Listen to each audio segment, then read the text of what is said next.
Lalu yang kedua, orang yang akan langsung mendapat perlindungan dari Allah, syab nasha'a fi ibadatillah.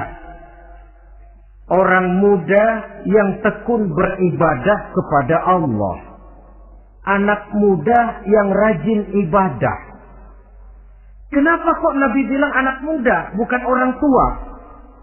Apa orang tua yang rajin ibadah Allah nggak senang? Tentu Allah senang. Cuma Allah lebih senang lagi kalau ada anak muda yang rajin ibadah. Sebab apa? Kondisi psikologis. Kalau ada orang tua rajin ibadah, itu mah pantas. Emang udah waktunya. Ada orang sembayangnya rajin, masuk masjid, masuk maghrib, keluar isya, malam tahajud, tahlilnya mantap. Umurnya berapa? 70. Enggak istimewa. Itu memang sudah mestinya. Lagian kalau sudah 70 masih bandel aja, kapan mau taubat? Tapi kalau ada anak muda, darahnya masih mengalir dengan panas, dia masih berusaha mencari bentuk-bentuk kepribadian dalam dirinya, dia masih mudah terpengaruh oleh lingkungan, tapi dia sanggup memblokir itu, disalurkannya di jalan Allah, dia tekun beribadah. Allah cinta betul pemuda semacam itu. Sehingga nanti di akhirat mereka langsung mendapat perlindungan dari Allah Subhanahu wa ta'ala. Selalu pembangunan yang mengarah kepada modernisasi diikuti dengan proses pergeseran nilai.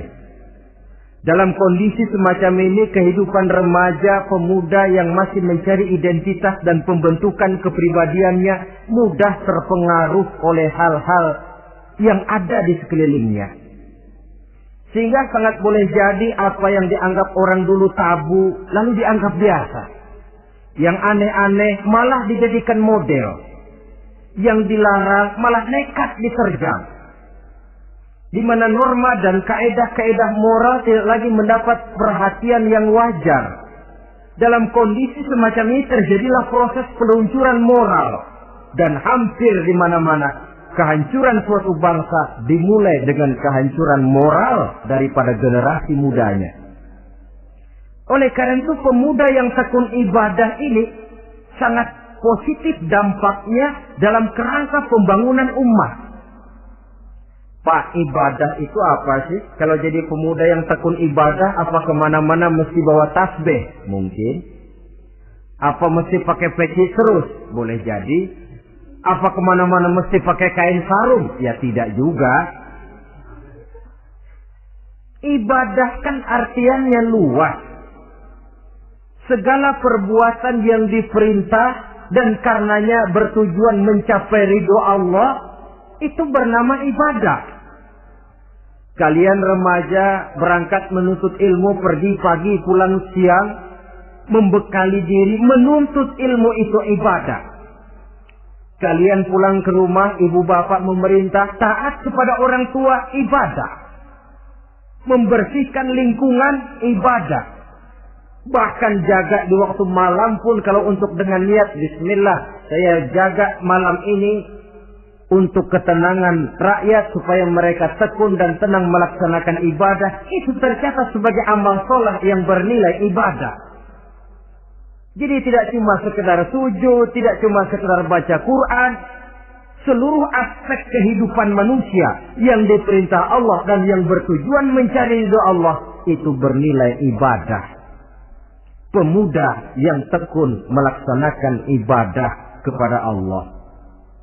Apalagi terutama adik-adik remaja yang hadir pada kesempatan ini, masa muda itu masa yang paling indah memang.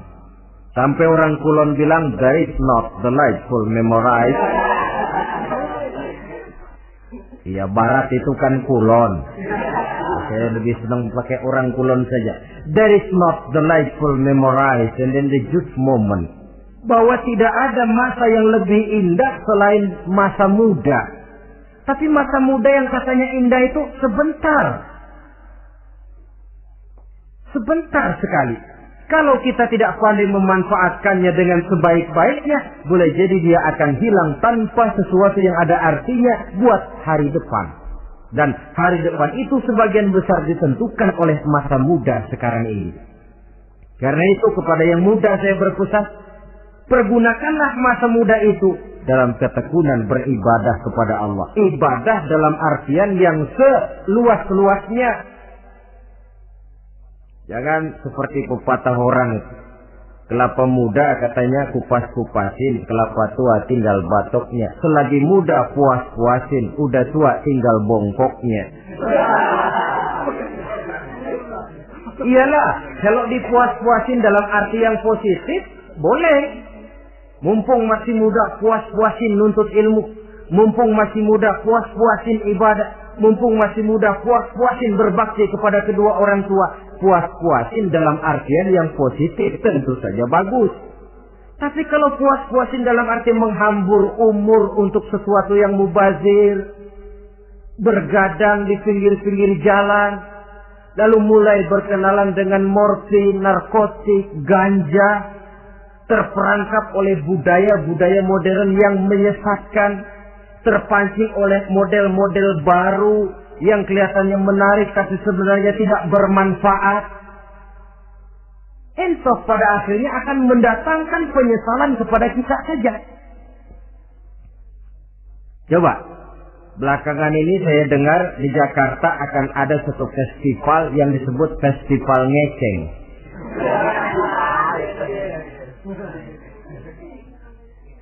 Ngeceng ini kalau bahasa gampangnya nampang.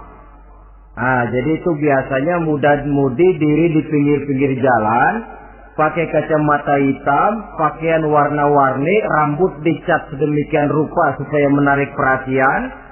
Mereka diri di pinggir-pinggir jalan, nampang, istilah ngepopnya ngeceng katanya. Oh, ini mau diadakan festival, secara langsung atau tidak, festival ini kan mempopulerkan ngeceng jadinya. Yang tadinya orang awam gak kenal, lantaran diangkat ke permukaan jadi terkenal. Kalau sudah terkenal lalu jadi mode. Kalau sudah jadi mode, latahan. Boleh jadi nanti akhirnya ngeceng masuk desa. Bukan cuma sekedar abri masuk desa, bukan cuma sekedar koran masuk desa, ngeceng pun bisa saja masuk desa. Banyak saluran-saluran positif yang sesuai dengan kreativitas jiwa remaja. Ketimbang mengadakan sesuatu yang tidak ada manfaatnya, ketimbang menghabiskan umur untuk sesuatu urusan yang mubazir. Sedangkan umur bukan jatah gratis tanpa batas waktu. Ada pertanggungan jawab. Umurmu kau habiskan di mana? Masa mudamu kau selesaikan di mana? Itu akan dimintakan pertanggungan jawab. Nah, pemuda yang tekun ibadah kepada Allah, dampak positifnya apa? Dia punya sandaran vertikal kepada Allah. Jiwanya besar, jiwanya mandiri. Dan ini yang kita perlukan. Pemuda yang siap jadi pelopor, bukan pengekor. Pemuda yang sanggup mandiri dan bukan membanggakan keturunan leluhurnya. Kata pepatah, wa khairun nasi Zu syarafin qadimin aqama li nafsihi syarafan jadida. Wa syarun nasi zu khumulin idza fakhartahum zakarul jaduda. Generasi yang baik adalah generasi yang punya kejayaan masa lalu, dan buat mereka sendiri mereka mampu mendirikan kejayaan yang baru. Artinya nenek moyangnya memang orang-orang terhormat, tapi dia mampu mandiri mendirikan kehormatan itu bagi pribadinya. Sebaliknya, generasi yang paling jelek adalah generasi pemalas. Yang kalau orang lain kelihatan lebih hebat, dia sebut-sebut nenek moyangnya. Lu sih belum apa-apa, bapak gua dong. Bapak gua katanya. Lu sih belum apa-apa, om saya dong. Tante saya dong. Kerjanya cuma membangga-banggakan leluhur. Dia sendiri tidak ada apa-apanya. Ini generasi yang paling jelek. Kalau orang kelihatan lebih hebat, dia sebut leluhurnya. Sementara dia sendiri nol nilainya, tanpa ditunjang oleh fasilitas leluhurnya. Pasukan pemuda mandiri macam ini yang kita perlu. Bukan sekedar pasukan pemuda oke bos. Kulunun, yes sir, yes man, kumaha juragan wae.